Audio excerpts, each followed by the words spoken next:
Okay, we'll start over here with some hay bales that we got put up last year. Gone through 2, and the rest are just hiding in the shrubbery. We're starting to look south, and you can possibly see through all those trees the road over there. We've got a whole bunch of dry, I think foxtail grass or something over here I need to cut down, but I haven't cut it down, so I'm kind of hoping just to use it for straw or something like that. And hear the cars go by. So all the way down to those trees, I don't know if you could see a truck go between those trees there.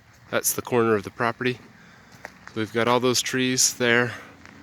A large open area here that I'd like to turn into an orchard someday.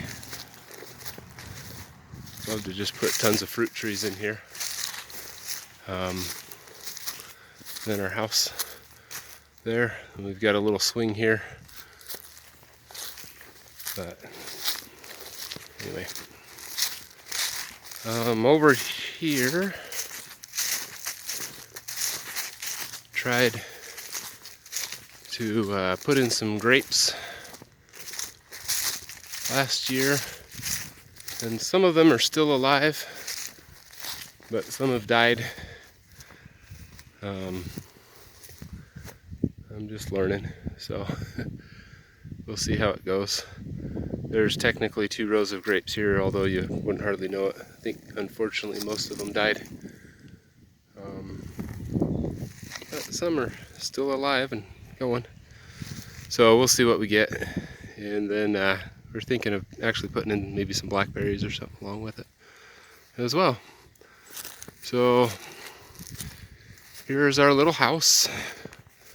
3-bedroom, only 1 bath. The garage, you have to open it by hand, and but it does what we need. That annoying bird, which might be annoying us for a while, is called a guinea. I never even heard of them till we got out here. They're supposed to be pretty good at eating ticks, but they're all very loud as well. Back here in our backyard, we've got an old bird feeder that they had left there that we never did anything with, an empty wood shed, and a bunch of junk that I need to clean up. Got a canoe over on that side of the house. There's those bales of hay I was talking about over there. I built a dumb little chicken coop. I say dumb because the birds don't hardly ever use it.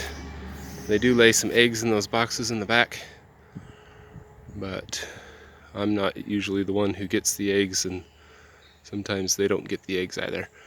A lot of times the chickens will just sleep up in this tree. That's why I kind of say, well, the chicken coop's fun and everything, but they're never in there. We got a bunch of tires that we tried doing some potatoes with last year. It didn't work out too well. Ground needs to drain pretty well, and it's all really wet ground here. So we had all this tilled and then took one of our hay bales, and you can still see that we have a little bit left. These are all tomatoes that we've got in here, and I think beans or something along here. So got quite a bit of stuff planted. We had a tree that was dead that we had to cut down, so we're still working on that. And this is just kind of our wood area. That carpet that's laying out there, I just put it down to kill the weeds. It was inside the house, and I ripped it all out. Ripped out the subfloor and put in new OSB subfloor sheeting down there. And yeah, so house is still a project as well. Back out here, we've got that barn. As I understand it, the previous owners had this whole thing as a big, huge chicken coop. And they never even bolted the wood to the concrete foundation. It just slips off. So want to tear it down and then put in a greenhouse, just a hoop house right there a lot cheaper and make it round and build, some planter boxes at waist height and everything like that. So that's kind of the idea. Out to that tree, those trees over there, is the edge of the property. There is a pond down the hill from here, and that's one that you can see on Google Maps. And then I think you might be able to pick out the fence along there. So that's one edge of our property. We've got a barn there. Not much to it, but it's nice to have at least one place to keep some things dry. I'm trying my hand at hand baling hay over there. And so I put the bales in the barn. I've been moving my cows every day along here. I was experimenting with a sunshade that I'm sure they could probably use if I can ever figure out how to get it built and held up properly, but right now it just looks like crap because of all the storms that we had coming through here, so it got all blown away. So I have to redesign that.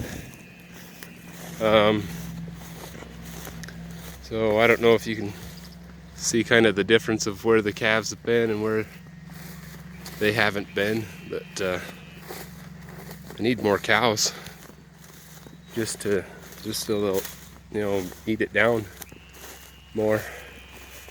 But moving down around here, our lagoon is over here. So I don't run the cows through the lagoon, but just down and around here. And last night they were in this spot. They had a lot of feed, so there was definitely more in there than they could eat, but they still did a pretty good job. And then I just barely moved them over into this little paddock. So I think maybe you can see the stakes that go around. My entire electrical setup was $250 for the wire, the stakes, and of course the most expensive part was the solar powered charger. It's supposed to go 10 miles, 1.5 joules shock, and it's supposed to shock them pretty good, and it does all right. And they're definitely learning, but when they were younger they didn't care if they got shocked, they still busted through the fence. So yeah, there's that. And I'm just hauling their water by buckets right now. My property goes all the way to the end of those trees. Down the hill over there, there's that other big pond that you can see on Google Maps there. But it's about, I think, 15 acres all cleared. And then over here, it's just a bunch of trees and stuff. I've got all the building material that I want to burn over there from gutting out a wall and stuff inside the house. And there's the grapes again over there, and where I want to put my orchard stuff over on this side. That is technically a pear tree, that tallest one right in the middle of the frame. But I think the deer always get the pears before we ever do. So, anyway, there's that. That's pretty much my property.